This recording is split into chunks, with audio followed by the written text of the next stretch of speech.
চলুন বন্ধুরা, আজ আপনাদের শেয়ার করব আমার মা বাড়িতেই কিভাবে ডিম দিয়ে বিরিয়ানি বানায়। এই বিরিয়ানি রান্না করার সময় আমাদের গ্যাস শেষ হয়ে গেছে। ডিম আলুটা সেদ্ধ করে নিয়ে দেখি গ্যাস শেষ, তো তার জন্য মা উনুনে করছে। তো এখানে প্রথমে মা ভাতটা 80% মতন কুক করে নিয়েছে।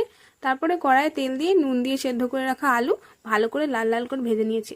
আমরা এখানে ডিমটা ভেজে নিয়েছি, আপনারা চাইলে নাও ভাজতে পারেন। পেঁয়াজটা বেরেস্তা করার সময় এত পরিমাণে আগুনটা জ্বলে গেছিলো যে লাস্টে নামিয়ে রান্না করতে হলো।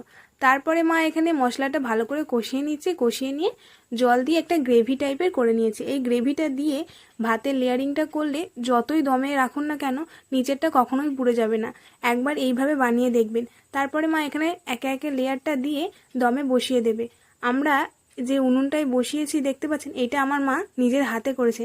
কেমন হয়েছে অবশ্যই জানাবেন। দেখুন দমে দেওয়ার পর কত সুন্দর লাগছে, আর খুব সুন্দর খেতে হয়। আপনারাও এইভাবে বানিয়ে দেখবেন। আর এই ভিডিওটা ভালো লাগলে সাবস্ক্রাইব করবেন। টাটা।